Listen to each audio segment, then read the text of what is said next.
sikretong dito mo lang mapapakinggan. Top Secrets. Top Secret. Top Secret. Top Secret.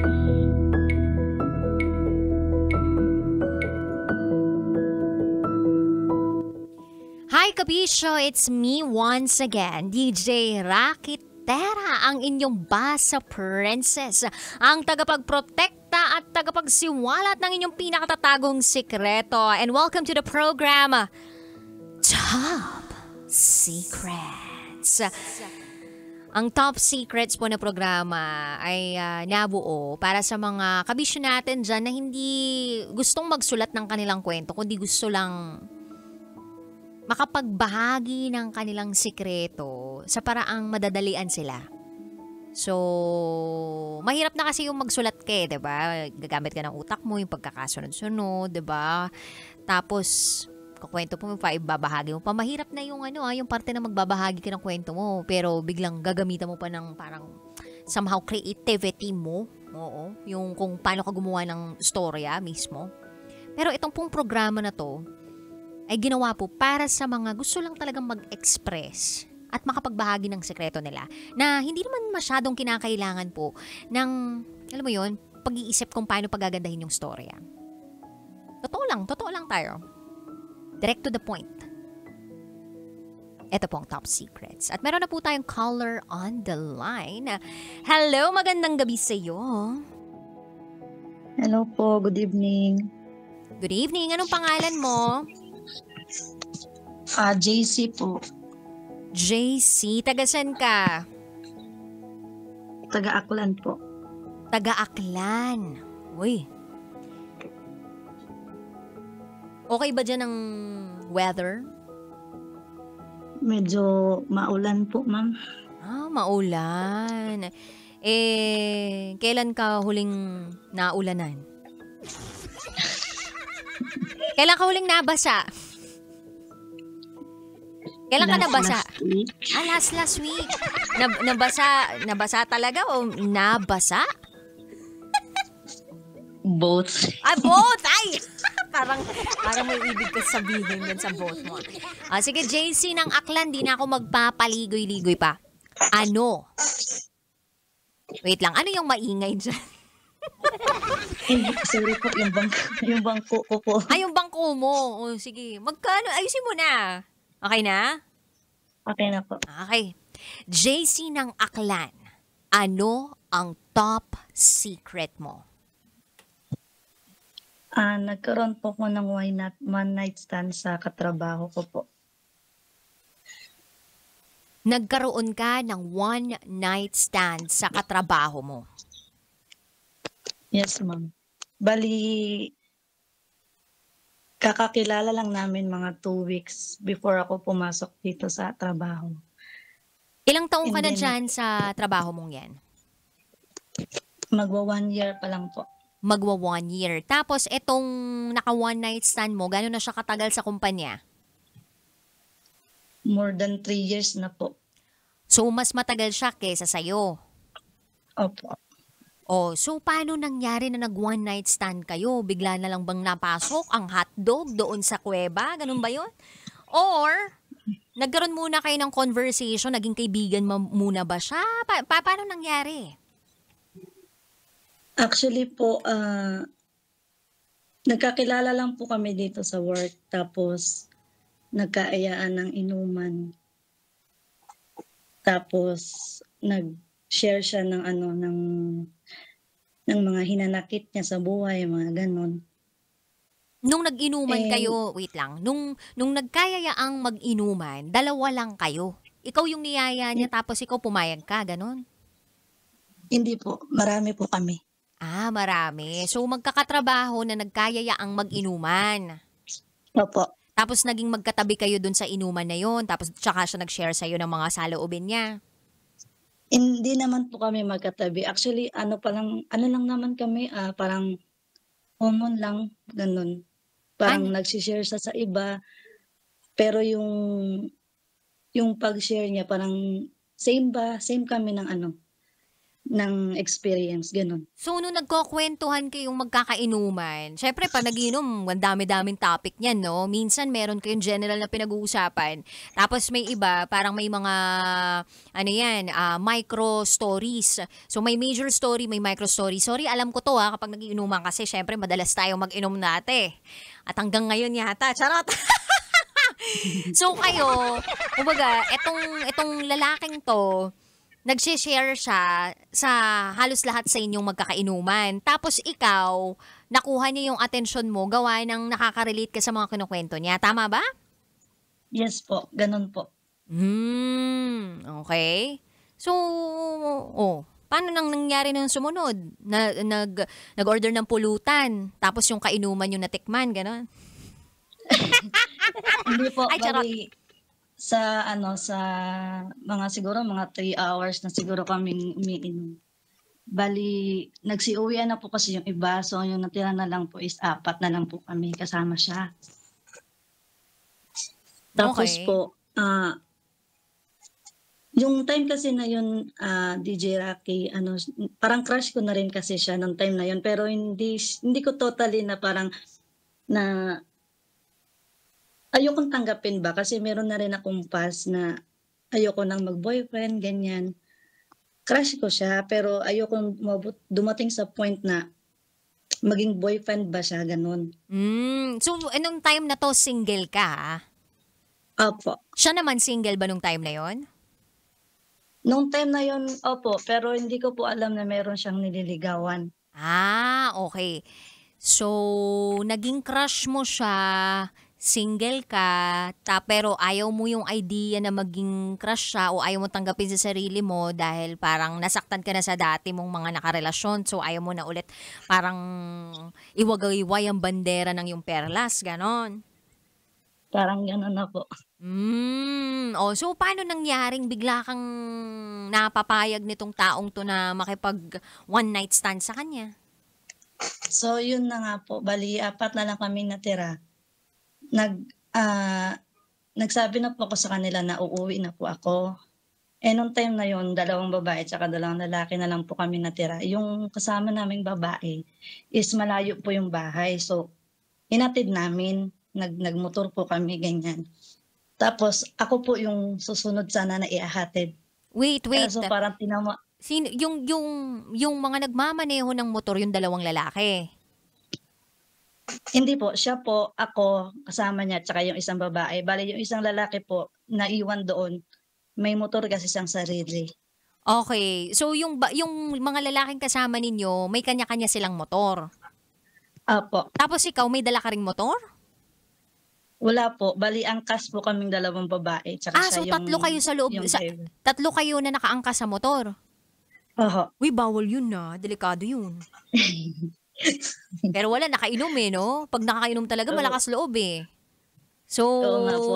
sino yung nasa gitna? So, syempre, si driver na crush mo, tama ba? Opo. Sino yung nasa likod ni driver? Yung babae po na kasama namin. So hindi pa ikaw yung nakapagitna. Opo, kasi ayoko nga po talagang tumabi sa kanya. May gano'n akong feeling. Kasi nga marupok ka. Alam mo na kapag tumabi ka, madikit yung mo sa niya. Parang, ganon. Parang nakuryente tayo, gano'n. Ay, nako! Makuryente. Sige. Naghatid kayo nung kaibigan nyo, nung katrabaho. Opo, bali na hatid na namin yung kasama naming babae. Tapos sabi ko, doon na lang ako sa may kanto kasi yung bahay po namin is madilim papasok. So parang hindi po makadaan yung sasakyan. Talagang tao lang po yung pwede. Tapos?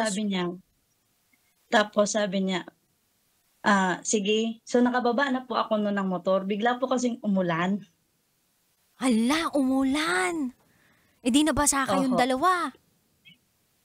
Bali ang nangyari po ay sabi niya, wag na daw po akong tumuloy. Kasi pagpasok po doon sa eskinita na yun, DJ Rocky, mahaba pa po yung lalakarin. So, mababasa talaga ako. Kaso parang nagkaroon siya ng concern, ganyan. Sabi niya, wag, sumakay ka muna, silong na lang tayo, ganyan. Tapos all of the sudden, hindi ko alam na sa isang hotel na kami. Di mo alam talaga, ha? Ikaw nagpababa ka sa kanto para matuloy kayo sa kanto? Han. Malapit lang dun yung hotel. Opo, medyo po, wala pa po sigurong mga 2 kilometers. Malamang hindi. Kumbaga, pinigilan ka niya na maglakad sa ulanan. Pero, nung nagmotor kayo, naulanan pa rin kayo. Pares kayong basa. 'Di ba? Nakasuot ba kayong kapote nun? O, Meron po. meron kayong kapote. Opo, Pero nung nandun kayo sa mot-mot, nagsuot ba siya ng kapote? hindi po. Hindi! Yun po. Kasi biglaan. Uy, pero nung time na napunta kayo sa motorist hotel, paano yung parang pag-aya niya sa'yo? Dinala ka na lang niya doon, tapos ikaw naman, bigla ka namang pumayag agad, binuka mo agad yung hindi dapat ibuka, ganun ba yun? Hindi po, bali nag-usap po kasi kami. Parang napaamin po ako sa kanya bigla. Na yun nga po, na crush ko siya. Tapos, nagsabi rin siya sa akin na simula daw nung dumating daw ako sa pinagtatrabaho namin is napapansin na daw niya ako. Masyado daw akong tahimik. Tapos, pero pag nakakausap daw niya ako, medyo may pagka-engot daw. Ganyan. So, anong dating sa'yo nung sinabi niya sa'yo na kapag nakakausap ka niya, medyo may pagkaengot ka? Siyempre, DJ, nagalit ako para naman siyang tanga nun. Hindi naman kami close, tapos sasabihan niya ka ng ganon. Hindi Pero- kayo close pero sumama ka sa kanya sa motel. Loka. Hello, JC. Hindi naman po parang hindi ko rin po alam, DJ, kung paano nangyari. Kasi siguro nakainom na rin po, ganun. Hindi, tsaka parang pag ganyan kasi, di ba, parang exciting yung feeling din. Yung parang spontaneous lang yung datingan. Kasi nga, hello, di ba, parang single ka naman. Tapos alam mo din naman na parang single siya. Tapos parang, alam mo yun, medyo may konting pagpipigil ka sa sarili mo hanggang sa nakainom ka. Siguro kahit papano lumakas na yung loob mo, di ba, na pumayag na lang din sa sa gusto niya. Pero, nung time na yun na sinabihan kanya na parang eng-eng ka, so hinampas mo siya. Nung pagkahampas mo sa kanya, meron bang kuryenteng dumaloy sa kamay mo? Tapos hinawakan yung kamay mo, may ganun Hindi. bang nangyari? Ano na nang next na nangyari? Hindi po, hindi ko siya nun, hindi ko siya hinampas nun or what. Sabi ko lang sa kanya na, parang tinarayan ko lang siya, something ganyan. Tapos nandoon lang kami sa may labas hindi naman talaga kami totally nag-check-in nung time na yun. Ang nangyari po nun, may barkada siya na dumating, may kasamang girlfriend. So parang nakisabay kami sa kanila doon sa loob. Nandoon po kami sa may lobby. Parang nagpalipas lang ba kami ng ulan. Sa lobby lang. Opo. Pero paano naganap ang one night stand? Nag-check-in po siya nang hindi ko alam. Yung totoo, may kaibigan ba talaga siya doon na pinuntahan ninyo o kayong dalawa lang? Hindi po namin pinuntahan. Bali parang accidentally lang po na nakita sila. Pero yung Na intention doon din yung intention ng katrabaho mo na magpunta doon, nandun na, kumbaga present sa kanya na, pupunta tayo dito kasi gusto ko may mangyari sa ating dalawa. Parang ganun na yung force niya. Hindi dahil sa may nakita siya na hindi. Parang nagkataon lang pala na nandun yung friendship o kakilala niya. So, nag-check-in siya, kamo, na hindi mo alam. Malamang alam mo na yun. Ayaw mo lang aminin sa sarili mo. So, nung umakyat, sumama ka naman sa kanya umakyat o pumunta dun sa room nyo. Bumunta dun sa room nyo. Opo. Okay. Tapos, nung pumunta na kayo sa room nyo, ano unang ginawa ninyo? Nag-jackstone kayo? Bato-bato pick? O tiningnan nyo muna kung kumpleto lahat ng mga freebies? May toothbrush, may sabon, may tsinelas. Hindi po, pagpasok po doon sa kwarto, naumupo lang naman po ako. Sabi ko, uwi na lang din po ako maya-maya, sabi ko sa kanya. Tas yun po, siya na yung nag-first move. Uy, paano yung first move? Umupo siya sa tabi ko tapos sabi niya sa akin kung gusto ko daw. Anong sinagot mo? Wala po akong sinagot. Bigla na lang po kasi niya akong hinalikan. Masarap? Siyempre. Siyempre! Matagal na ba bago yung huli mo? Almost a year po. Na-miss mo rin. So, Siguro, DJ. So, nung time na yon, naging buo na ba yung desisyon mo na, sige, okay na lang sa akin na may mangyari sa amin dalawa nitong taong to? Yes po, kasi po single naman po siya, tapos single din naman po ako. So parang sa isip ko wala naman po akong matatapakan na tao. Pero nung time na yung DJ, hindi ko po alam na may nililigawan siya. Yun lang, may nililigawan. So, kailan mo nalaman na meron siyang nililigawan?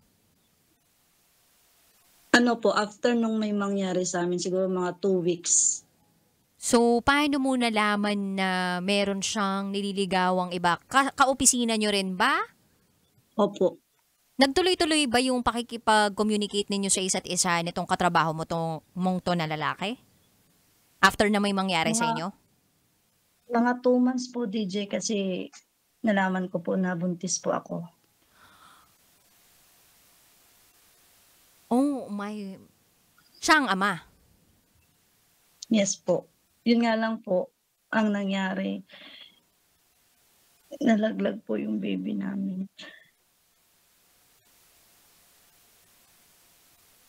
So sorry to hear that. Nalaman ba nitong lalaking to na nagkaanak kayo? Yes po, DJ. So paano siya nag-respond dun sa sinabi mong yun?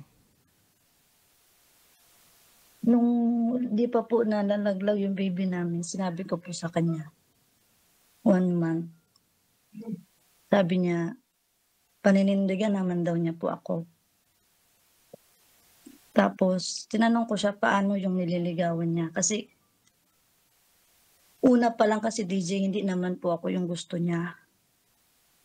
May gusto siyang iba, pero yun nga, sa kadahilan ng may nangyari sa amin, parang napilitan po siya, pero ayoko naman po ng ganun. Mm-hmm.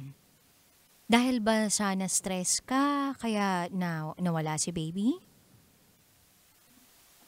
Siguro po, kasi hindi po alam ng parents ko na may nangyaring ganun.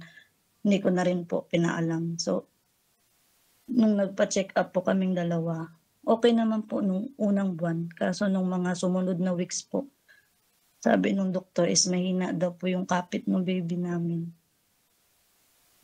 Nung one day na nag-CR ako dito sa office namin, dinugo po ako.